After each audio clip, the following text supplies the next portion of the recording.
یہ تھے جی آپ کے سوال. اور اب یہ بھائیوں کا کچھ مشورہ ہے، کچھ اصرار ہے، اس کے تعلق سے کچھ بات کرنا چاہوں گا. وہ کہتے ہیں جی ایک تو آپ یہ بتا دیں کہ آپ نے علم کیسے لیا. ٹھیک ہے جی. کہتے ہیں تاکہ ان بھائیوں کو شوق پیدا ہو، ان کو بھی پتہ چلے کہ کیسے علم لینا ہے. پہلی بات یہ کہ میں خود ایک طالب علم ہوں، میں کوئی عالم دین نہیں ہوں، لیکن جو تھوڑا بہت علم لیا ہے اس کے بارے میں بتا دیتا ہوں. اللہ کے فضل و کرم کے بعد والد صاحب کو اللہ جزائے خیر دے، یہ ان کی محنت ہے. ہم تو صاف سی بات ہے گاؤں میں رہنے والے تھے، لیکن والد صاحب سرکاری ملازمت کرتے تھے لاہور شہر میں، تو وہ اکیلے وہاں پہ رہتے تھے، ان کی فیملی کے بغیر. تو مجھے وہ وہاں اپنے ساتھ لے آئے. یہ ان کی قربانی ہے. یعنی کہ ماں تو بچوں کو سنبھال لیتی ہے، لیکن باپ سنبھالے چھوٹے بچے کو، آپ کو پتہ ہے مشکل کام ہے. تو والد صاحب کو اللہ جزائے خیر دے، اپنے ساتھ انہوں نے رکھا، اور کپڑے میرے خود دھوتے تھے وہ، اور دودھ گرم کر کے خود دیتے تھے، روٹی خود پکا کر کھلاتے تھے. تو یہ ان کی محنت ہے. تو اس زمانے میں پھر لاہور میں حفظ کر لیا چھوٹی عمر میں. یعنی کہ مجھے امید ہے کہ میں 5-6 سال کا ہی ہوں گا کہ جب مجھے وہ لاہور لے آئے ہوں گے. تو پھر چھوٹی عمر میں حفظ کر لیا. پھر ان کی کوشش رہتی تھی کہ میں رمضان میں قرآن پاک سناؤں، اور خود کھڑے ہو کے سنتے تھے پیچھے. تو کافی وہ محنت کرتے رہے ہیں. والد صاحب نے اتنی سختی کی ہے، صاف سی بات ہے. اب اس سختی پہ ان کا شکریہ ادا کرتے ہیں کہ وہ ہم میں جرت نہیں تھی کہ اپنے گھر سے ایسے ہی نکل جائیں جدھر مرضی، بتا کر جانا ہے. جب بھی گھر سے نکلنا ہے اجازت لے کر نکلنا ہے. یہ ممکن نہیں ہے کہ گھر سے نکل جائیں اور والد صاحب کو پتہ ہی نہ ہو. یہ کسی بھائی کے لیے ممکن نہیں تھا. والد صاحب اس معاملے میں کافی سخت تھے، اور یہ سختی ان کی مفید تھی. آپ کو پتہ ہے باہر کتنے فتنے ہیں، برے دوست مل جاتے ہیں. کوئی بری عادت پڑ جائے سگریٹ پینے کی، اس قسم کی، تو پھر جان نہیں چھوڑتی، آپ کو پتہ ہے. تو اس لیے شروع سے ہی بچے پہ کنٹرول رکھنا چاہیے، اور والد صاحب نے رکھا ہے، اور بہت اچھی طرح رکھا ہے. اس کے بعد والد صاحب کی سروس جو ہے وہ لاہور سے منتقل ہو گئی راولپنڈی. تو راولپنڈی میں جب والد صاحب آئے تو وہ پھر فیملی کو بھی لے آئے ادھر، تاکہ بچوں کی تربیت ہو سکے. حالانکہ ان کی تنخواہ کچھ زیادہ نہیں تھی، لیکن بچوں کی تعلیم کی خاطر بچوں کو وہ راولپنڈی میں لے آئے. اس پہ بھی آج تک ہم ان کا شکریہ ادا کرتے ہیں. اور وہاں لا کے پھر اسلام آباد میں ایک ادارہ تھا جامعہ سلفیہ اسلام آباد، وہاں پڑھنے کے لیے مجھے انہوں نے بھیج دیا. تو وہاں تعلیم لیتے رہے. بڑے اچھے اچھے استاد تھے وہاں پہ، بڑے محنت کرنے والے. انہوں نے محنت کی، اور میں وہاں پہ رہتا تھا کیونکہ گھر میں اور اس مدرسے میں کافی فاصلہ تھا. لیکن ہر جمعرات کو گھر جاتا تھا. بتانا یہ چاہتا ہوں کہ جب گھر جاتا تھا تو والد صاحب ہر جمعرات 5 سپارے خود مجھ سے سنتے تھے، حالانکہ حافظ قرآن نہیں تھے، اور خود مصروف، آفت سے آنا. تو عام طور پہ لوگوں کا دل نہیں چاہتا، زیادہ زیادہ کیا کہتے ہیں ٹیوشن لگوا دیتے ہیں. آپ کو پتہ ہے خود سنیں یہ کام نہیں کرتے، لیکن والد صاحب خود سنتے تھے. اور والدہ احتجاج کرتی ہیں کہ بیچارہ تھکا ہوا آیا ہے، ایک ہفتے کے بعد آیا، اس کو آرام کرنے دیں، پڑھتا ہوا آیا ہے. والد صاحب اس معاملے میں نرمی کرنے کے لیے تیار نہیں تھے. اور یہ بڑی اہم بات ہے. کچھ والدین اپنے بچوں کو حفظ تو کروا لیتے ہیں، اس کے بعد نہیں پوچھتے. اب نبی علیہ السلام نے کیا فرمایا ہے کہ قرآن پاک مسلسل پڑھتے رہو، ورنہ یہ آپ لوگوں سے ایسے بھاگ جائے گا جیسے وہ اونٹ بھاگ جاتا ہے جس کی لگام اور رسی چھوڑ دی جائے. لگام کے بغیر، رسی کے بغیر اونٹ آپ کا نہیں ہے، وہ تو بھاگ جائے گا. تو یہی صورتحال قرآن پاک کی مسلسل پڑھتے رہنے سے برقرار رہتا ہے، ورنہ بچہ بھول جاتا ہے. اور اگر بچہ ایک دفعہ بھول گیا تو پھر اسے واپس دوبارہ حفظ کروانا بہت مشکل ہے. اس کی جگہ پہ ایک نئے بیٹے کو آپ حفظ کروا سکتے ہیں، لیکن جو بھولا ہوا ہے اس کو دوبارہ حفظ کروانا یہ بہت مشکل ہے. اس کی جان جائے گی، قرآن پاک کے قریب نہیں آئے گا. اب 30 سپارے کون؟ تو اس لیے میں یہ نصیحت کرنا چاہ رہا ہوں کہ جنہوں نے بچوں کو حفظ کروایا ہے اب پابندی کرتے رہیں، سنتے رہیں ان سے 5-5 سپارے، کیونکہ اس بچے نے آپ کے لیے صدقہ جاریہ بننا ہے. بعد میں بڑے فوائد ملیں گے آپ کو قبر میں جا کے انشاءاللہ. تو یہ تھا یعنی کہ مدرسے میں پڑھتے ہوئے. اور مدرسوں میں کورس پاکستان میں جو ہوتا ہے دینی تعلیم کا، وہ کتنے سال کا ہوتا ہے؟ 8 سال کا. تو یہ 8 سال وہاں تعلیم لی. اور اس کے بعد اس ادارے کے سربراہ نے مجھے ٹیچنگ کے لیے وہیں پہ رکھ لیا، اور یہ اللہ کا بہت بڑا انعام ہے کہ میں ادھر پڑھاؤں. ادھر میں نے 1.5 سال پڑھایا. یہ 1.5 سال پڑھانا ایک طرف، 8 سال کا پڑھنا ایک طرف. جتنا علم 1.5 سال میں ملا اتنا 8 سال میں نہیں ملا. جب آپ کو پڑھانا پڑے نا تو پھر صحیح آپ پڑھتے ہیں. جب آپ کو پڑھانا پڑے پھر آپ صحیح پڑھتے ہیں. اسی لیے میں دورات پسند کرتا ہوں اب بھی. کیوں؟ کہ جب پڑھانا پڑے تو پھر صحیح پڑھنا پڑتا ہے. تو یہ بڑا اچھا موقع ہوتا ہے علم لینے کا کہ آپ پڑھائیں. اور آپ سے بھی میں یہی کہوں گا، جو ایک آدھ حدیث آپ نے پڑھی ہوئی ہے وہ پڑھائیں کسی کو، لیکن پہلے وہ اچھی طرح پڑھ لیں تاکہ آپ اس میں کوئی غلطی نہ کریں. تو یہ ایک 1.5 سال جو پڑھانے کا موقع ملا، یہ میری زندگی کا بڑا یعنی کہ سنہری یعنی کہ کیا کہیں گے آپ، سنہری ایام ہیں علم کے لحاظ سے. اس کے بعد اللہ نے کرم کیا، مہربانی کی کہ مدینہ یونیورسٹی میں داخلہ ہو گیا. تو وہاں عربی لینگویج دوبارہ کرنے کا موقع ملا، کلیہ کرنے کا موقع ملا، کلیہ شریعہ، جس میں دیگر علوم کے علاوہ فقہ اور اصول فقہ پہ زور دیا جاتا ہے. پھر کلیے کے بعد ماسٹر کے مرحلے میں وہاں پہ کلیت القرآن ہے، اس کی قسم تفسیر میں قرآن پاک کی تفسیر کے شعبے میں ماسٹر کرنے کا موقع ملا. تو اس میں پھر ایک موضوع تھا القواعد التفسیریہ، تفسیر کے اصول و ضوابط کیا ہیں، یہ میرا موضوع تھا. جو میں نے تھیسس لکھا ہے ماسٹر میں وہ کیا ہے، تفسیر کے اصول و ضوابط کیا ہیں. تو یہ تھیسس لکھتے ہوئے بہت سی کتب پڑھنے کا موقع ملا. تو اس سے بھی کچھ نہ کچھ علم میں اضافہ ہوا، کیونکہ لکھتے ہوئے آپ کو پتہ ہے ذمہ داری سے لکھنا پڑتا ہے، بہت کچھ پڑھنا پڑتا ہے. بہت سے علماء کرام اور ان کی کتب کا مطالعہ کرنے کا موقع ملا. میرا موضوع تھا تفسیر کے اصول و ضوابط، وہ تفسیر کے اصول و ضوابط جنہیں ابن القیم نے بیان کیا، امام ابن قیم نے.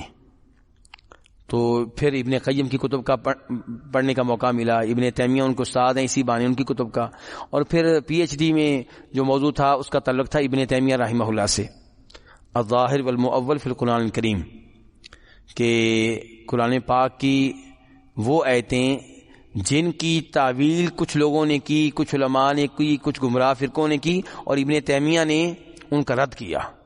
کیوں تعویل کر رہے ہو؟ صحیح معنی کی طرف کیوں نہیں آتے؟ جو اصلی معنی وہ کیوں چھوڑ رہے ہو؟ اس سے کیوں بھاگ رہے ہو؟ تو یہ موضوع تھا. تو اس کا یہ بھی بڑا اچھا موضوع تھا. تو اس میں مزید پھر ابن تیمیہ رحمہ اللہ کی کتب کا موقع ملا. اور پھر آخری 9 سالوں میں مسجد نبوی میں درس دینے کا موقع ملا. تو مسجد نبوی میں درس دیتے ہوئے درس کی تیاری کرنا، مختلف کتب کا مطالعہ کرنا، مختلف فتاویٰ کا مطالعہ کرنا، تو اس سے بھی کافی کچھ پڑھنے کا موقع اللہ نے دیا. اور پھر جو وہاں پہ سوال آتے تھے، یہاں پہ تو کچھ بھی نہیں ہے، مسجد نبوی کے سوال کافی ٹائٹ قسم کے ہوتے ہیں، کافی اعتراض کرنے والے، آپ تو اپنے لوگ بیٹھے ہوئے ہیں، وہاں پہ کافی اعتراض کرنے والے لوگ آتے ہیں، ان کے سوال بڑے سخت ہوتے ہیں. تو ان سوالات کا جواب دینا، ان کی وجہ سے پڑھنا، تو اس سے بھی اللہ تعالیٰ نے کچھ نہ کچھ فائدہ دیا. تو اب میں یعنی کہ اسلام آباد میں جامعہ سلفیہ اسلام آباد جہاں میں پڑھتا رہا ہوں وہیں پہ پڑھا رہا ہوں. بخاری شریف پڑھانے کا موقع ملا، اس کا ایک حصہ. پھر ایک کتاب ہے اصول التخریج و دراست الاسانید، وہ پڑھانے کا موقع ملا. اور یہ مقدمہ فی اصول تفصیل ابن تیمیہ، یہ پڑھانے کا موقع ملا. تفسیر الجلالین ہے امام سیوطی کی، وہ پڑھانے کا موقع ملا. امام سیوطی اور امام محلی کی ہے، دونوں کی ہے، آدھی ایک امام نے لکھی ہے، آدھی ایک امام نے لکھی ہے. اور ہدایت النحو گرامر کی کتاب ہے، وہ پڑھانے کا موقع ملا. تو کہنے کا مطلب یہ ہے کہ یہ بھائی نے کہا تھا چونکہ، تو اس لیے میں نے یہ باتیں آپ کے سامنے ذکر کی ہیں. اور آپ سے بھی یہی درخواست ہے کہ علم ٹائم مانگتا ہے کافی سارا، تو اس کو ٹائم دیں اپنی ملازمت کے ساتھ ساتھ، اور انشاءاللہ اللہ تعالیٰ آپ کو علم دے گا. مجھ سے بہتر مثال جو ہے وہ آپ کے سامنے ان 2 بھائیوں کی ہے جو آپ کے شہر میں رہتے ہیں، عثمان بھائی اور ابو محمد بھائی. ان سے آپ مشورہ کریں کہ ہم علم لینا چاہتے ہیں، کیسے لیں؟ یہاں پہ اس ماحول میں رہتے ہوئے کس سے علم لے سکتے ہیں، کس کے پاس بیٹھ سکتے ہیں؟ تو انشاءاللہ آپ کو اچھا مشورہ دیں گے. عربی میں کتب اگر آپ پڑھنا چاہتے ہیں تو شیخ ابن عثیمین رحمہ اللہ کی کتابیں بڑی آسان بھی ہیں اور شاندار بھی ہیں. اور پھر شیخ ابن عثیمین کی کتابیں جو ہیں وہ پڑھتے ہوئے ساتھ ساتھ آپ ان کی آواز میں ان کی شرح سن سکتے ہیں. شیخ ابن عثیمین کی ان کے جو دروس ہیں وہ موجود ہیں، تو وہ آپ سنیں گے تو مزید آپ کو سمجھ آئے گی.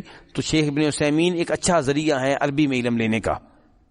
کیونکہ ان کی گفتگو آسان ہوتی ہے، عربی آسان ہوتی ہے اور بڑے اچھے انداز میں، آسان انداز میں بیان کرتے ہیں. تو یہ شیخ ابن عثیمین رحمہ اللہ کے ذریعے آپ ایک اچھا علم لے سکتے ہیں. علماء تو اور بھی ہیں، لیکن یہ میں سمجھتا ہوں کہ اگر عربی میں آپ پڑھنا چاہتے ہیں تو آپ کو ان کے ذریعے کافی آسانی رہے گی. اور ان کی کتب جو ہیں وہ تقریباً ہر موضوع پہ ہیں.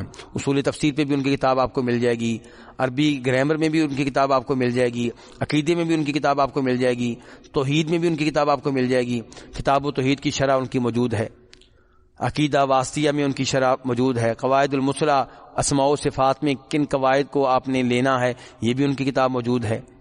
تو یہ شیخ ابن عثیمین کا میں بار بار کہوں گا کہ ان کے ذریعے آپ اچھا علم لے سکتے ہیں عربی میں.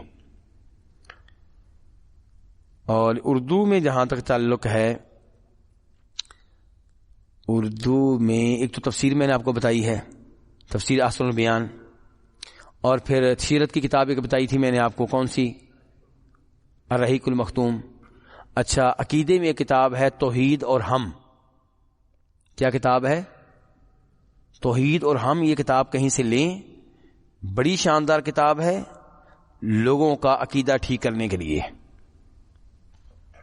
اس کتاب نے بہت سے لوگوں کے عقائد ٹھیک کیے ہیں، کیونکہ عام طور پہ مسلمانوں میں جو شرک آتا ہے وہ شفاعت، وسیلہ اور یہ 2-3 جو موضوعات ہیں ان کے ذریعے آتا ہے. اس کتاب کے مؤلف نے بڑی آسان زبان میں یہ مسئلہ حل کیا ہے، اور شاید اس کی وجہ یہ ہے کہ یہ کتاب کے مؤلف باقاعدہ عالم دین نہیں ہے. کیا ہے باقاعدہ عالم دین؟ جو باقاعدہ عالم دین نہ ہونا اس کی زبان آسان ہوتی ہے. تو کتاب چیکنگ کے مراحل سے گزری ہے، علماء کرام نے اس کو چیک کیا، کتاب انشاءاللہ ٹھیک ہے، لیکن اس میں جو آسانی آئی ہے وہ اس وجہ سے آئی ہے کہ وہ باقاعدہ عالم دین نہیں ہے، اللہ نے ان کو بھی ہدایت دی تھی. تو توحید اور ہم عقیدے کے مسئلے میں بڑی شاندار کتاب ہے، اس کا اردو میں آپ مطالعہ کریں. جی بنگلہ میں میں نہیں جانتا میرے بھائی، بنگلہ میں معذرت چاہتا ہوں، میں نہیں جانتا. تو مجھے پتا ہوتا تو میں ویسے کسی سے مشورہ کر کے آتا، آپ کو بتا دیتا، لیکن فی الحال میں کچھ نہیں. جی ہاں جی، یہ کہتے ہیں جی اب طالب علم جو ہے شیخ کے ساتھ کیسے رہے. تو بھئی پہلے بات ہے کہ کوئی استاد، کوئی عالم دین ایسا تلاش کریں جس کا اپنا عقیدہ ٹھیک ہو، کتاب و سنت، توحید، جو توحید پہ زور دینے والا ہو، عقیدے کی اصلاح پہ زور دینے والا ہو. ورنہ آپ کو کئی ایسے علماء کرام ملیں گے جن کا اخلاق تو بہت پیارا ہوگا، گفتگو تو بڑی میٹھی میٹھی ہوگی، لیکن عقیدے میں کمزور ہیں، حدیث کے میدان میں کمزور ہیں، خود من گھڑت روایتیں بیان کرتے ہیں، ضعیف روایتیں بیان کرتے ہیں. تو ایسے علماء کی وجہ سے آپ کا علم بڑھے گا نہیں بلکہ خراب ہوگا. تو اس لیے ایسے علماء تلاش کریں جو کتاب و سنت کو مضبوطی سے تھامنے والے ہوں اور عقیدے کے اوپر زور دینے والے ہوں، بدعات سے دور رہنے والے ہوں، اور ان کے ساتھ پھر آپ جڑ جائیں. اب وہ چونکہ آپ کو وقت دے رہے ہیں تو ان کے کئی کام ان کے آپ کر دیا کریں. جی یہ کام میں آپ کا کر دیتا ہوں تاکہ آپ کا ٹائم بچ جائے، آپ اس کی جگہ پہ مجھے پڑھا دیں. کیونکہ علماء کرام کی اپنی فیملی ہوتی ہے، ان کی مسائل ہوتی ہیں، تو آپ ان کی مدد کر دیں. یہ کام، یہ وقت میں آپ کا بچاتا ہوں یہاں پہ، اور اس کی جگہ پہ آپ یہ وقت مجھے دے دیں. اور خصوصاً جب کہ آپ 1-2 طالب علم اور بھی تلاش کر لیں، پھر عالم دین کے لیے پڑھانا آسان ہو جائے گا. صرف ایک کو پڑھانا ذرا مشکل ہو جاتا ہے، اور جو ساتھ آپ کے بیٹھیں گے ان کے ذریعے آپ کو رہنمائی بھی ملے گی. ہاں تو یہ بڑی اہم بات کی طرف بھائی نے اشارہ کیا ہے، مجھے یاد کروا دیا ہے کہ عالم دین جو آپ کو ملے گا وہ فرشتہ نہیں ہوگا. کیا ہوگا؟ انسان ہوگا.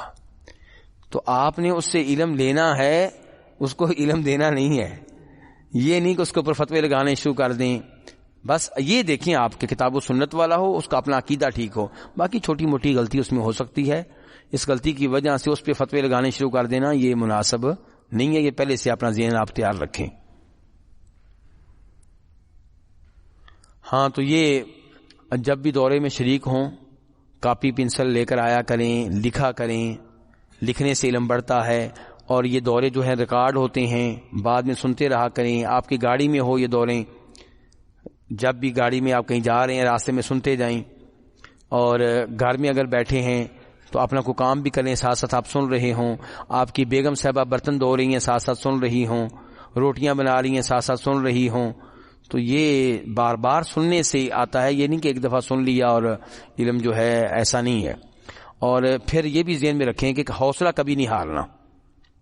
ان کی علم مشکل ہے، وقت مانگتا ہے، ٹائم مانگتا ہے، پوری زندگی اس کے ساتھ لگے رہنا آپ نے آخری وقت تک، کیونکہ علم عبادت ہے. یہ بھی ذہن میں رکھنا یہ کیا ہے، اور نفلی عبادات میں سے اہم ترین عبادت ہے. اور یہ کب تک لینا ہے؟ وَاعْبُدْ رَبَّكَ حَتَّىٰ يَأْتِيَكَ الْمَوْتُ، آنے تک. ایسے ہی کسی نہ کسی دورے میں بیٹھتے رہیں، درس میں بیٹھتے رہیں موت آنے تک. ایسے ہی بچوں کو ایسے یہاں لا رہے ہیں، ساتھ لاتے رہیں اور بیٹھتے رہیں آخری وقت تک، اور بار بار سنیں، بار بار لکھیں، تو انشاءاللہ اللہ تعالیٰ آپ کے علم میں برکت ڈالے گا. خود ہم بھی ایک حدیث آج بیان کرتے ہیں، سال کے بعد بھولنا شروع ہو جاتے ہیں، پھر دوبارہ پڑھنے کا موقع ملتا ہے، پھر ذہن تازہ ہو جاتا ہے. تو یہ ایسے ہی ہوتا ہے، تو اس میں لگے رہیں. یہ نہ آپ سوچیں کہ جناب جو حدیثیں میں نے ایک دفعہ پڑھ لی ہیں بس اب وہ مجھے یاد ہو گئی ہیں، اب دوسری نہیں، وہ بھی بار بار پڑھتے رہنے سے، بیان کرنے سے، درس دینے سے. کوشش کریں آپ کو کہیں نہ کہیں درس دینے کا موقع مل جائے. جب اپنے گاؤں میں جائیں، اپنے محلے میں جائیں، وہاں آپ کسی نہ کسی جگہ لوگوں کو درس دینے کا آپ کو موقع مل جائے، لیکن اچھی طرح تیاری کر کے. تو یہ چند باتیں تھیں، باتیں تو کافی ہیں، ٹائم اب ہو رہا ہے. تو بس یہ ہے کہ استقامت کا مظاہرہ کریں. استقامت سے کیا مراد ہے؟ کہ یہ نہیں کہ ایک دورہ کر لیا اور بس نہیں. وَاعْبُدْ رَبَّكَ حَتَّىٰ يَأْتِيَكَ الْيَقِينُ، مرنے تک یہ عبادت جاری رہے، علم کی عبادت. اور یہ علماء کرام نے لکھا ہے کہ یہ علم کی عبادت جو ہے دیگر نفلی عبادات سے اس لحاظ سے بہتر ہے کہ مثال کے طور پہ اگر آپ نفل پڑھیں گے تو کس کو فائدہ ہوگا، اور جب آپ حدیث پڑھیں گے کس کو فائدہ ہوگا؟ دوسروں کو بھی، آپ کو، آپ کے بیٹوں کو، آپ کی بیگم کو، آپ کے والدین کو، آپ کے پڑوسیوں کو، آپ کے رشتہ داروں کو. تو آپ ایک نور بن جائیں گے، روشنی بن جائیں گے، چراغ بن جائیں گے، ایک دنیا آپ سے فائدہ اٹھائے گی. تو اس لحاظ سے علم کی عبادت جو ہے دیگر عبادات سے زیادہ اہمیت رکھتی ہے. تو آپ خود بھی اس پہ یعنی کہ فوکس کریں اور بچوں کو بھی ترغیب دیتے رہیں. اللہ رب العزت اس دورے میں جو ہم نے ٹائم دیا، جو ہم نے کہا، جو ہم نے سنا، وہ قبول فرمائے. آپ جو آتے رہے دور سے، آپ کا آنا قبول فرمائے، آپ کا سفر قبول فرمائے، وقت دینا قبول فرمائے. اور اللہ رب العزت ہمیں آئندہ بھی اس نیکی کی برکت سے دیگر نیکیاں کرنے کی توفیق دے. اور جو کمیاں کوتاہیاں ہم سے ہوئی ہیں وہ اللہ تعالیٰ ہمیں معاف فرمائے. جن ساتھیوں نے، دوستوں نے اس دورے کا انعقاد کیا اور اس کے لیے وقت دیا، اس کے لیے تیاریاں کی، ٹائم دیا اور بھی بہت کچھ دیا، اللہ تعالیٰ ان سب کی یہ محنتیں قبول فرمائے. اور اللہ تعالیٰ ہمیں ان کے ساتھ تعاون کرنے کی توفیق عنایت فرمائے. اور اللہ ان کے لیے مزید آسانیاں فرمائے کہ آئندہ بھی وہ ایسے خیر کے کام کرتے رہیں. ہاں، اور یہ بڑی اہم بات ہے، نبی علیہ السلام نے فرمایا ہے کیا کہ من لا یشکر الناس لا یشکر اللہ. جو بندوں کا شکریہ ادا نہیں کرتا وہ اللہ کا شکر گزار نہیں بن سکتا. بیوی اگر یہ کہے خاوند سے کہ تمہارا میرے اوپر کوئی احسان نہیں ہے، یہ اللہ نے ڈیوٹی لگائی ہے تمہاری کہ مجھے رہائش دو، کپڑے دو، بس میں اللہ کا شکریہ ادا کروں گی، تو یہ انداز درست نہیں ہے. خاوند کا بھی شکریہ ادا کرے جو سبب بن رہا ہے، اور اللہ کا بھی شکر ادا کرے اللہ کی نعمتوں پہ. آپ یعنی کہ جہاں رہتے ہیں آپ کے ساتھ جو بھی نیکی کرنے والے ہوں ان کا شکریہ ادا کرتے رہنا چاہیے. کچھ اور نہیں، کچھ اور نہ صحیح تو جزاکم اللہ خیرہ تو کہتے رہیں. تو اس حدیث کے مطابق، اس حدیث پہ عمل کرتے ہوئے ہم یہاں دبئی کی دائرۃ الشؤون الاسلامیہ، یہ جو اسلامی امور کے لیے ادارہ ہے، ان کا شکریہ ادا کرتے ہیں کہ انہوں نے ہمیں یہ موقع دیا، یہ اسباب مہیا کیے. یہ مسجد میں ہم بیٹھے ہوئے ہیں، حالانکہ ہمارا تعلق کسی کا پاکستان سے ہے، کسی کا انڈیا سے، کسی کا بنگلہ دیش سے ہے. ہمارے اپنے ملک میں ہمیں یہ سہولت ملے یا نہ ملے، یہاں مل گئی ہے، مسجد ہمارے لیے کھلی ہے، اے سی چلے ہوئے ہیں، روشنی موجود ہے، نہ ہم نے بل ادا کیا نہ کچھ اور کیا ہے. تو یہ اسپیکر بھی موجود ہے، سب کچھ ہمیں فری میں ملا ہے. تو اللہ تعالیٰ ان کو جزائے خیر دیں جو اس کے لیے تصریح دیتے ہیں اور یہ سارے وسائل مہیا کرتے ہیں. اللہ ان کو بھی مزید نیکیاں کرنے کی توفیق دے اور مزید وہ خیر میں آگے بڑھیں، اور جو نیکی اب تک کر رہے ہیں وہ اللہ تعالیٰ قبول فرمائے.